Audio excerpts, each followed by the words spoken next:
সবাই এসছে, তোমরাও এসছো, তোমরাও দেখো। অবশ্যই বলবো ছবিটা, আমাদের ছবিটা অনেকদিন আগে শুটিং হয়েছিল, এতদিন পর রিলিজ হয়েছে।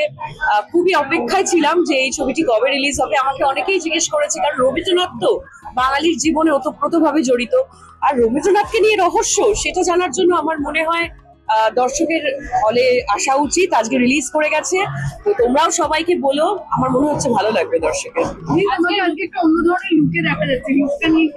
লুকটা নিয়ে আমার ক্রেডিট গোস টু আমার টিম, আমার মানে স্টাইলিস্ট কিয়ারা, আমার মেকআপ আর্টিস্ট রনি, শনটাই হেয়ারে আছে, তো ওরাই আমাকে সাজিয়েছে। Thanks to them. আজকের স্পেশাল দিনের জন্য স্পেশাল সাজ। আমার ক্যারেক্টারের নাম হিয়া সেন। হিয়া সেন একজন রবীন্দ্রসঙ্গীত শিল্পী।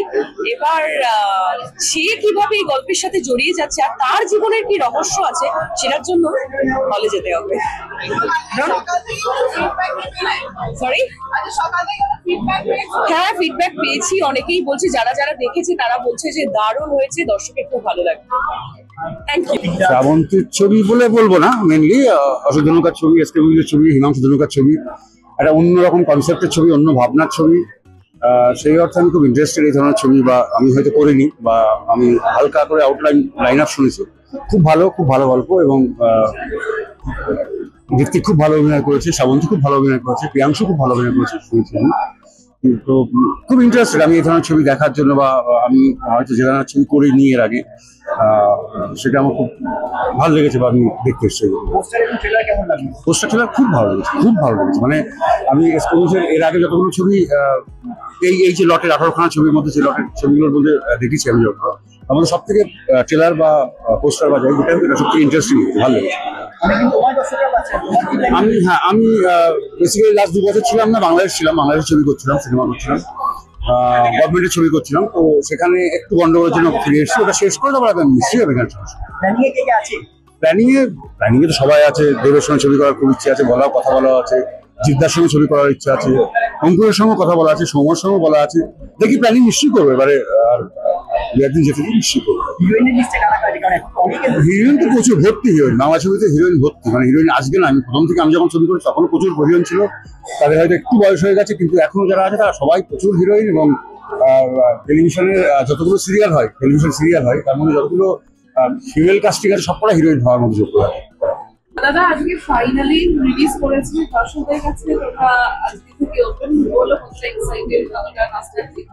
হ্যাঁ, ছবিটা তো অনেকদিন আগে তৈরি হয়েছে, ছবিটা ইফিতে অফিসিয়ালি সিলেক্টেড ছিল, তো ফলে ছবিটা নিয়ে মানুষের একটা উৎসাহ ছিল, আর আমাদের তো ছিলই, কারণ অনেক দিন হয়ে গেছে। আজকে ছবিটা রিলিজ হলো, মানুষ দেখতে শুরু করেছেন। আরো 2 দিন গেলে ভালো করে বুঝতে পারবো যে মানুষের কেমন লাগছে। এই ছবিটাতে রবীন্দ্র কাব্য রহস্য, সবাই জানেন যে এতদিনে যে রবীন্দ্রনাথ এই ছবিটাতে আছে। আসলে আমরা তো আছি, পাশাপাশি রবীন্দ্রনাথও আছে, এবং এর সঙ্গে রবীন্দ্রনাথের কবিতা, পাশাপাশি একটা মার্ডার মিস্ট্রি, রহস্য, দুটো টাইম জোন এত চমৎকার করে যাতায়াত করেছে এই গোটা ছবিটা জুড়ে। সেটা আমার মনে হয় যে এটা একটা দারুণ একটা এক্সপিরিয়েন্স। যারা রহস্য ছবি দেখতে পছন্দ করে তাদের জন্য তো বটেই, সবাই মিলে দেখার মতো একটা ছবি।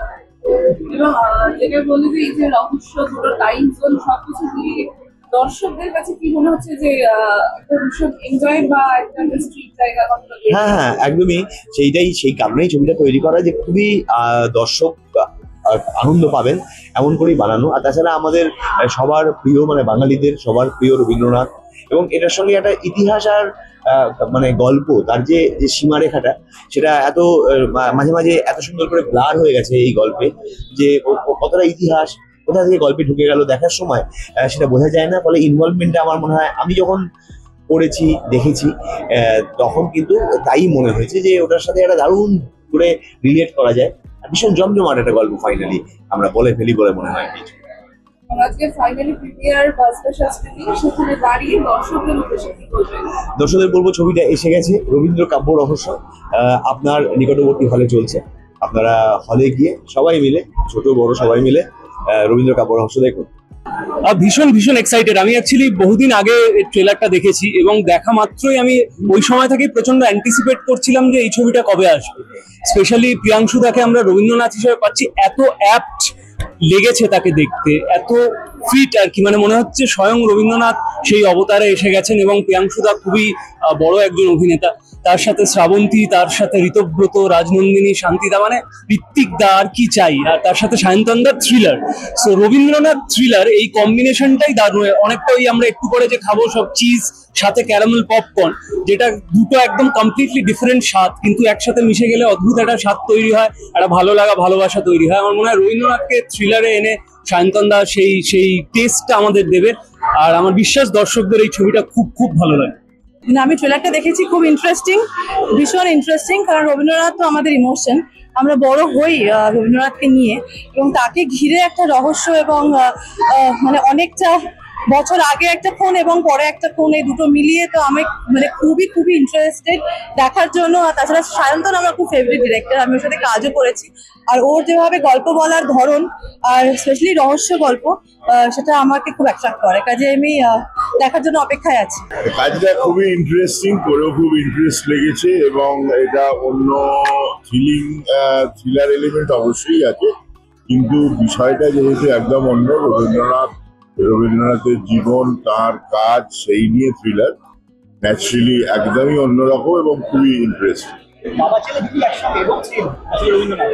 হ্যাঁ, বাবা ছেলে জুটি একসঙ্গে, এবং পর্দায় খুব ইন্টারেস্টিং। হ্যাঁ, পর্দায় খুবই ইন্টারেস্টিং জুটি। এবার সেটা যারা ট্রেলার বা টিজার দেখেছে তারা বলতে পারবে, কিন্তু ছবিটা দেখলে আরো জানা যাবে। কিন্তু সেটা মোটেই ভালো কোনো সুসম্পর্ক নেই আর কি ছবির মধ্যে। কিন্তু সায়ন্তন দা ডিরেক্ট করেছে, মানে অত্যন্ত স্মার্ট থ্রিলার। সায়ন্তন দা অলওয়েজ তাই, এবং সৌগতদার গল্পটা ভীষণ ইন্টারেস্টিং। সম্পূর্ণভাবে সৌগতদার রিসার্চ করা, রবীন্দ্রনাথকে নিয়ে একটা সময়কে ধরেছেন, এবং অত্যন্ত স্মার্ট থ্রিলার। তো আমার মনে হয় দর্শক যারা থ্রিলার ভালোবাসেন, এবং রবীন্দ্রনাথ তো বাঙালি জীবনের একটা অংশ, তো আমার মনে হয় সবটা মিলিয়ে ভীষণ ভালো লাগে। যেহেতু রবীন্দ্রনাথের একটা যোগাযোগ রয়েছে এই গল্পে, সেজন্য মানে স্বাভাবিকভাবেই সেটা আমার মনের খুব কাছের একটা ছবি। সায়ন্তন আমার ভীষণ প্রিয় একজন ডিরেক্টর, আমরা খুব ভালো করে শুট করেছিলাম। এবার ছবিটা কেমন লাগবে, কেমন হবে, সেটা তো আজ দেখে বলতে পারবো। তারপর দর্শকদের যে রিয়াকশন, সেগুলো নিয়েই আবার এগিয়ে যাবো আমরা। রবীন্দ্রনাথকে নিয়ে থ্রিলার, এই সাহসটা দেখানো হচ্ছে, মানে খুবই ইন্টারেস্টিং। আর শুনেই ব্যাপারটা এতটা ইন্টারেস্টিং লেগেছে, কারণ এরকম কনসেপ্টে আগে কাজ হয়েছে বলে আমার অন্তত জানা নেই। তো আর প্রচুর চেনা জানা লোকজন আছে ছবিটায়, আমি প্রচুর গল্প শুনেছি ওদের শুটিং এর, খুবই এক্সাইটেড। দেখছি হোপফুলি দর্শকের খুব ভালো লাগবে।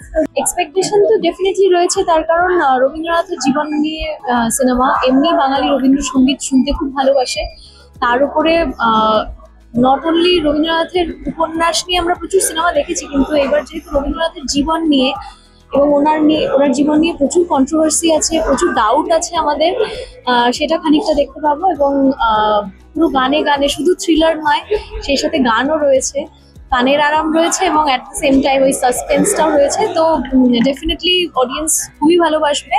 রবীন্দ্রসঙ্গীত যে অলরেডি আমার গানটা যেটা রিলিজ করেছে, এবং আরো যারা যারা গেয়েছে, যেগুলো রিলিজ করেছে, খুব ভালোবেসেছেন। তো ডেফিনেটলি হাই এক্সপেকটেশন রয়েছে। রবীন্দ্রনাথের সিনেমা যখন, তখন ডেফিনেটলি খুব ভালো কিছু হবে। সকাল থেকে রবীন্দ্রনাথের গান দিয়ে শুরু হয়, এবং আই থিঙ্ক রাতে শোয়ার জন্য রবীন্দ্রনাথের গান শুনে মেডিটেশন করতে করতে ঘুমানো, এর থেকে ভালো মানে আমাদের বাঙালির জীবনে প্রত্যেক দিন ওতপ্রোতভাবে রবীন্দ্রনাথ জড়িয়ে। আর এত সুন্দর একটা টপিকে ছবিটা হয়েছে, আমি ট্রেলারটা দেখে যেটা বুঝেছি যে আমার খুবই ইন্টারেস্টিং লাগছে, এবং আমার all the very best entire team যে এরকম সুন্দর একটা ইউনিক গল্প নিয়ে ওনারা আসছেন। ট্রেলার অসাধারণ লেগেছে, গান খুব ভালো লেগেছে, কাস্টিং দুর্দান্ত, এবং প্রত্যেকের লুকগুলো ইন্টারেস্টিং। আমি ছবিটা দেখার জন্য